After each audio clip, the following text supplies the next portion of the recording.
Hello friends, Shashi Agrawal channel के अंदर मैं doctor Shashi Agrawal welcome you all.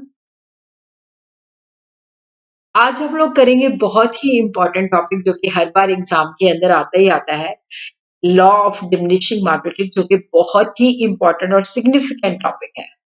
इसको आज से ही मतलब याद कर लीजिए, क्योंकि इस वीडियो के अंदर मैंने इसको लॉ ऑफ डिमिनिशिंग मैग्नीट्यूड को बहुत ही सिंपल तरीके से बताया है और ये भी बताया है कि एग्जाम के अंदर अगर ये क्वेश्चन आ जाता है तो इसको हमने अटेम्प्ट कैसे करना है।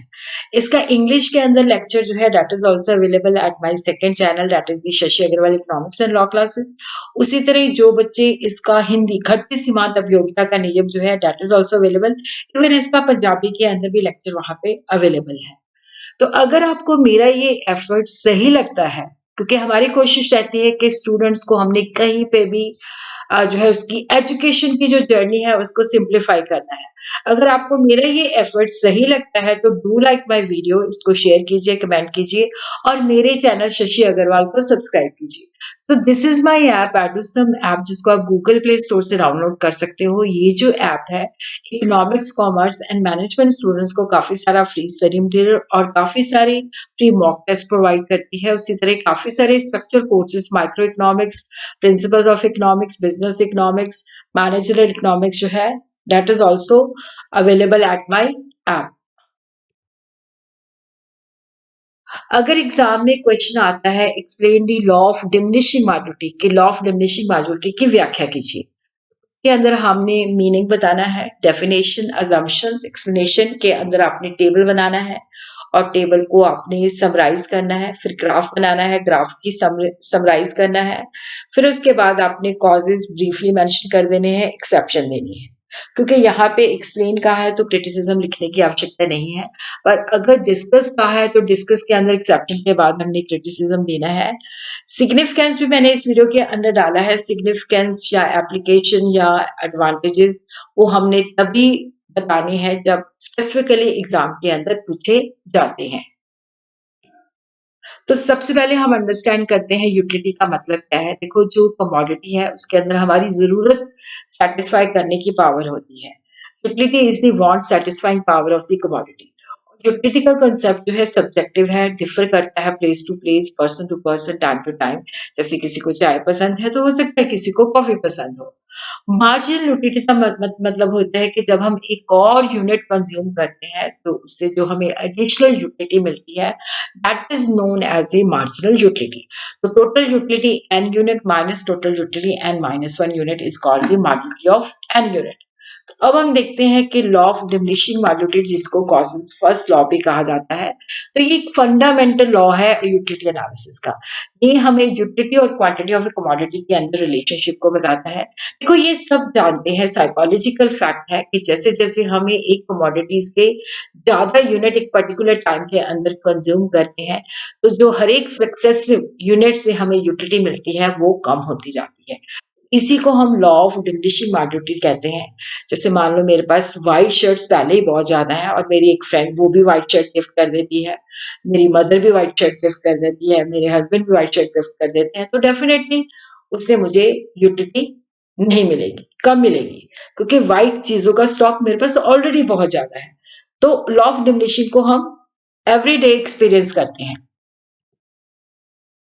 So, according to Dr. Marshall, the additional benefit which a person derive from a given increase of his stock of a thing, कि अगर देखो इसका जो गिवन स्टॉक है उसके अंदर और जब उस स्टॉक की मात्रा बढ़ती है तो एडिशनल बेनिफिट जो है कम होता जाता है, जैसे जैसे उसके अंदर स्टॉक के अंदर इंक्रीज होता रहता है।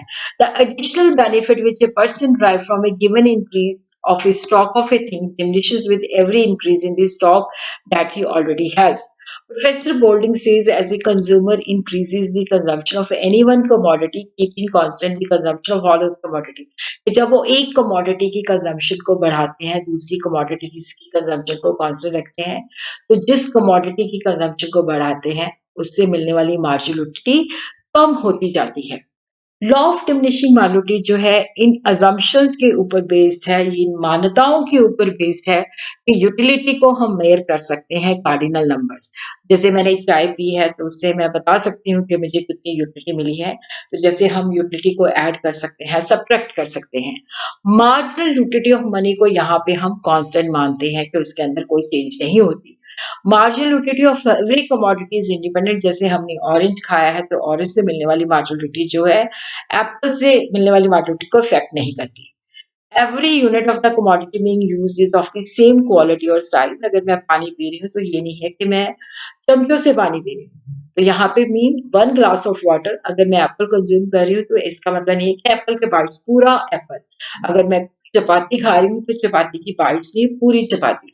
Every unit of the commodity being used of the same quality and appropriate size. और भी ये भी नहीं है कि अगर मैंने पहला एप्पल फीका खाया है तो दूसरा एप्पल मैंने मीठा खाया है। तो हर चीज जो मैंने कंज्यूम करनी है वो सेम क्वालिटी और सेम साइज की होनी चाहिए। और यहाँ पे कंटिन्यूस कंजम्पशन होनी चाहिए, लगातार कंजम्पशन होनी चाहिए। और suitable and proper quantity of the commodity जो है हमने कंज्यूम करनी है। और उसी तरह क्या है कि देखो यहाँ पे हम ये भी अज्यूम करते हैं इनकम, फैशन, हैबिट और प्राइस के अंदर कोई चेंज नहीं आता। और गुड्स और पर्सन जो है नॉर्मल है, अब नॉर्मल नहीं है। और गुड्स को हम छोटी छोटी मात्रा के अंदर ले सकते हैं। This the explanation of the law of diminishing minority. यहाँ पे मैंने आइसक्रीम कप लिए हैं तो ये यूनिट्स ऑफ आइसक्रीम कप है और इधर मार्जिनल यूटिलिटी ली है। तो जैसे जैसे देखो हम ज्यादा, जैसे जैसे हम आइसक्रीम कप्स का सेवन बढ़ाते जाते हैं उससे मिलने वाली यूटिलिटी कम होती जाती है। और फिफ्थ यूनिट पे जाके क्या होता है कि हमारी हंगर सेटिस्फाई हो जाती है। तो यहाँ पे हमारी जो है मार्जिनल यूटिलिटी 0 होती है। उसके बाद भी अगर हम कंज्यूम करते हैं तो वो नेगेटिव हो जाती है। तो यहाँ पे आपने इसका टेबल की एक्सप्लेनेशन लिखनी है। As we go on consuming more units of ice cream, marginal utility goes on diminishing, वो कम हो जाती है। Fifth unit it becomes 0 and the sixth unit it becomes negative. अब हमने इसको ग्राफिकली जो है यहाँ पे इस तरह से शो करना है। इकोनॉमिक्स के अंदर लेबलिंग बहुत जरूरी है, डायग्राम का सही होना चाहिए। ओ एक्स पे हम लेते हैं यूनिट्स ऑफ आइसक्रीम और वी कुड से क्वांटिटी, और यहाँ पे हम लेते हैं मार्जिनल यूटिलिटी।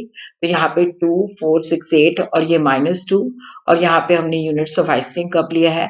तो यहाँ पे हम देखते हैं कि जो हमारा मार्जिनल यूटिलिटी कप है ऊपर से नीचे की तरफ आ रहा है। तो फिफ्थ यूनिट पे इट बिकम्स 0 और सिक्स यूनिट पे इट बिकम्स नेगेटिव।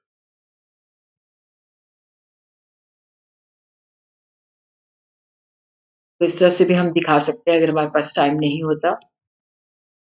अब हमने ग्राफ की भी एक्सप्लेनेशन लिखनी है कि मार्जिनल यूटिलिटी स्लोप जो है वो डाउनवर्ड है फ्रॉम लेफ्ट टू राइट, जो हमें बताता है कि जैसे जैसे हम ज्यादा यूनिट्स का कंज्यूम करते जाएंगे उससे मिलने वाली मार्जिनल यूटिलिटी लेस होती जाती है। At fifth unit it becomes 0 and six unit it becomes negative. इसके जो कॉजेज हैं देखो क्या है कि कमोडिटी जो है परफेक्ट सब्स्टिट्यूट नहीं होती, इम्परफेक्ट सब्स्टिट्यूट होती है। डेफिनेटली उनको हमने एक सर्टेन पोर्शन में लेना होता है ताकि हमें मैक्सिमम सेटिस्फेक्शन मिले। बट जब ये प्रोपोर्शन डिस्टर्ब होता है तो नेचुरली वहां पे कंज्यूमर जो होता है उसको मैक्सिमम सेटिस्फेक्शन नहीं मिलती। और उसी तरह क्या है कि जैसे पर्टिकुलर वांट्स की जो हम किसी, जैसे मुझे भूख लगी है तो उस भूख को मैं सेटिस्फाई कर सकती हूँ। तो satisfaction of particular want, although all the wants of man can not be satisfied, but एक पर्टिकुलर इच्छा को हम सेटिस्फाई कर सकते हैं। और उसी तरह जो इम्पोर्टेंट यूजेस होती है उसको हम टॉप प्रायोरिटी देते हैं। ईच कमोडिटी के बहुत सारे ऑल्टरनेटिव होते हैं। Some uses are more important while others are less. अब देखो यहाँ पे एक्सेप्शंस हैं। तो जब आपने एक्सेप्शंस को बताना है, पहले बताना है कि ये लॉ वहां पे एप्लीकेबल नहीं है, फिर आपने बताना है कि ये लॉ जो है यहाँ पे एप्लीकेबल है। फर्स्ट है initial units. Initial units of the commodity are used in very small and appropriate quantity, तो marginal utility बढ़ती जाती है। जैसे पानी है, अगर मैं मुझे प्यास लगी है और मैं चमचे से पानी पी रहा हूँ तो डेफिनेटली ईच स्पून जो है मुझे ज्यादा यूटिलिटी देगा। तो ये भी हमारा जो है ट्रू नहीं है, क्योंकि हमने यहाँ पे अजम्पशन ली है कि जब हमने यूनिट्स कंज्यूम करनी है तो वो एप्रोप्रिएट क्वांटिटी की होनी चाहिए। पूरा ग्लास ऑफ वाटर, पूरी चपाती, पूरा एप्पल। और उसी तरह इनिशियल यूनिट जो है सेम क्वालिटी की होनी चाहिए। रेयर एंड क्यूरियस थिंग्स के अंदर क्या होता है कि देखो, जो लोग कहते हैं कि ये लॉ जो है रेयर और यूनिक चीज़ों के ऊपर नहीं होता है। कुछ लोग सिक्के इकट्ठे करते हैं, एंटीक पेंटिंग इकट्ठी करते हैं, पुरानी स्टैम्प्स इकट्ठे करते हैं। जैसे-जैसे हम इनको ज़्यादा इकट्ठा करते हैं, यूटिलिटी बढ़ती जाती है। पर ये असम्पशन भी करेक्ट नहीं है, क्योंकि अगर स्टैम्प कलेक्टर जो है, जैसे मान लो मुझे हर बार यूएसए की ही स्टैम्प मिल जाती है, तो डेफिनिटली उससे मिलने वाली यूटिलिटी कम हो जाती है। ड्रंकर्ड शराबी। देखो, लॉ कहता है कि ये ड्रंकर्ड को भी अप्लाई नहीं करता है। जैसे-जैसे वो ज़्यादा अल्कोहल कंज़्यूम करता जाता है, उसकी जो लेने की इच्छा होती है और बढ़ती जाती है।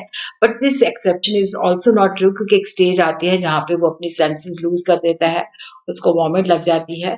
माइज़र होते हैं कंजूस, कि उनकी जो पैसे के प्रति जो लालसा होती है वो कभी भी सैटिस्फाई नहीं होती। But this is also not true, क्योंकि एक स्टेज आती है कि जहाँ पे अगर वो सोने-चांदी पे खर्च करता है तो उसको इतनी यूटिलिटी नहीं मिलती, क्योंकि उसकी खाने की चीज़ें कम हो जाती हैं। गुड बुक्स, पोएम और म्यूज़िक, जैसे हम किसी अच्छी बुक को या अच्छी पोएम को या अच्छे गाने को सुनते हैं तो दिल करता है कि बार-बार सुनें। पर ये एक्सेप्शन भी ट्रू नहीं है, क्योंकि कई बार हम जाते हैं कि एक गाना कार में गए तो वहाँ बज रहा है, पार्टी में गए वो वहाँ वहाँ बज रहा है। हर जगह पे जाते हैं, जब हम एक ही गाने को बार-बार सुनते हैं तो उससे मिलने वाली यूटिलिटी कम हो जाती है। तो ये भी एक्सेप्शन जो है ट्रू नहीं है। क्रिटिसिज़्म, देखो क्रिटिसिज़्म ये जो लॉ है डिमिनिशिंग वैल्यूटी का, ये कहता है कि यूटिलिटी को हम मेयर कर सकते हैं। मैंने चाय पी है, कॉफ़ी पी है, इससे कितनी यूटिलिटी मिली है उसको बता सकते हैं। पर ये जो है सब्जेक्टिव फिनोमेना है, ये जो है इसको हम मेयर नहीं कर सकते। मार्जिनलिटी ऑफ मनी जो है कांस्टेंट नहीं होती। जैसे-जैसे हमारे पास पैसा कम होता जाता है, उसको हम बहुत सोच समझ के खर्च करते हैं, तो उसकी यूटिलिटी बढ़ जाती है। और उसी तरह utility is not relatively independent, क्योंकि दूसरी चीज़ों की कंज़म्पशन से प्रभावित होती है। और ये हमें ये लॉ नहीं बताता कि किस रेट से मार्जिनल यूटिलिटी जो है डिक्लाइन होती है। उसी तरह it is also based on unrealistic assumption, fashion, taste, habit, income are not constant, वो भी चेंज होते रहते हैं। मार्जिनलिटी ऑफ मनी जो है कांस्टेंट नहीं है। तो जो यूटिलिटी है उसको हम मेज़र नहीं कर सकते। सिग्निफिकेंस अगर पूछा जाएगा तो बताना है, सिग्निफिकेंस का मतलब है application, merits, advantages etcetera. Importance, देखो ये जो लॉ ऑफ डिमिनिशिंग वैल्यूटी है, ये लॉ ऑफ इक्वल वैल्यूटी का भी बेसिस है, लॉ ऑफ डिमांड का भी है, कंज्यूमर सरप्लस का भी है। तो कंज्यूमर जो है सारा पैसा एक कमोडिटी पे नहीं स्पेंड करता, क्योंकि उसकी लिमिटेड इनकम होती है, उसका ऑब्जेक्टिव मैक्सिमम सैटिस्फैक्शन लेना होता है। तो इस ढंग से अपने पैसे को खर्च करता है कि जो लास्ट रुपी वो डिफरेंट गुड्स के ऊपर स्पेंड करता है, उस पे इक्वल मार्जिनलिटी उसको मिलती है, तो जाके उसकी सैटिस्फैक्शन मैक्सिमम होती है। इसी तरह ये लॉ जो है डिमांड को भी बताता है, क्योंकि जो लॉ ऑफ डिमांड है it is also based on law of diminishing utility, क्योंकि जब हम एक कमोडिटी को ज़्यादा परचेज़ करते हैं तो उसकी यूटिलिटी कम होती जाती है। इसी वजह से क्या होता है कि प्राइस वहाँ पे फिक्स होती है मार्जिनलिटी के बराबर। तो more quantities purchased at low prices because marginality of the digital unit become less and less. तो कंज्यूमर उसके लिए कम प्राइस पे करने के लिए तैयार होता है। उसी तरह कंज्यूमर सरप्लस का मतलब होता है कि जैसे हम प्राइस पे करने के लिए तैयार हैं ज़्यादा, बट एक्चुअल में हम कम पे प्राइस करते हैं। तो ये जो डिफरेंस है कि what the consumer is ready to pay, what he actually gets, that is known as a consumer surplus. तो कंज्यूमर जो है इतने as many units of the commodity, the marginal utility of which is equal to price. In this way, the consumer obtains some surplus utility from the earlier unit, जिसको हम consumer surplus कहते हैं। और इसी तरह कंज्यूमर के लिए भी बहुत ज़्यादा ये हेल्पफुल है, ताकि कंज्यूमर अपने एक्सपेंडिचर को प्लान आउट कर सकता है। तो उसको पता है कि एक कमोडिटी को मैंने ज़्यादा परचेज़ नहीं करना, अगर ज़्यादा परचेज़ करूँगा तो उससे मिलने वाली यूटिलिटी जो है कम होती जाएगी। तो इसलिए वो दूसरी कमोडिटीज़ को भी परचेज़ करता है। और प्रोड्यूसर को भी पता है कि अगर हम एक ही तरह की चीज़ें प्रोड्यूस करेंगे तो कंज्यूमर का उसमें इंटरेस्ट लूज़ हो जाएगा, तो वो वैरायटी चीज़ें प्रोड्यूस करते हैं। उसी तरह जो ये जो लॉ है प्राइस फिक्स करने में भी हेल्प करता है, क्योंकि प्राइस जो होती है that is equal to marginal utility. और उसी तरह ये लॉ हमें difference in value in use and value exchange के बारे में बताता है। तो डायमंड वाटर पैराडॉक्स है, जो कि एडम स्मिथ ने फुली एक्सप्लेन नहीं किया था, कि जो डायमंड है उसकी जो प्राइस है वो मतलब वाटर से क्यों ज्यादा है, जबकि पानी की महत्ता जो है ज्यादा है। पानी के बिना तो हम सर्वाइव ही नहीं कर सकते। उसने इसको 2 चीज़ों में एक्सप्लेन किया था, value in use and value in exchange. Goods having more value command low price and goods having more value in exchange high price, but वो इसको अच्छी तरह से एक्सप्लेन नहीं कर पाता। तो जेवंस ने इसको एक्सप्लेन किया था कि जैसे पानी की सप्लाई ज़्यादा होती है, इसलिए क्या होता है कि जब प्यास लगती है, तो उसको हम बुझा सकते हैं, तो इसकी मार्जिनलिटी कम होती जाती है, इस वजह से इसकी प्राइस लो होती है। डायमंड जो होते हैं, रेयर होते हैं, लिमिटेड होते हैं, तो इस वजह से क्या होता है कि उनकी मोर वैल्यू इन एक्सचेंज होती है, तो उनकी यूटिलिटी भी कम फॉल करती है और जिसकी वजह से उनकी प्राइस जो होती है, हाई होती है। और इसी तरह प्रोग्रेसिव टैक्सेशन का भी ये बेसिस है कि देखो जिनकी लोगों की इनकम ज़्यादा होती है उनको हाई इनकम टैक्स लगाया जाता है, जिनकी इनकम लो होती है उनके ऊपर कम टैक्स लगाया जाता है। क्योंकि जिनके पास पैसे ज़्यादा होते हैं, marginality of money to the rich is less, so they are tax more as compare to poor whose marginality is less. Sorry, जो पुअर है उनकी मार्जिनलिटी ज़्यादा होती है, जो रिच होते हैं उनकी लेस होती है। इस वजह से रिच जो होते हैं उनके ऊपर ज़्यादा टैक्स लगाया जाता है। उसी तरह रीडिस्ट्रीब्यूशन का बेसिस भी होता है, wealth is distributed in favour of the poor ताकि total welfare of the nation जो है इंक्रीज़ किया जा सके।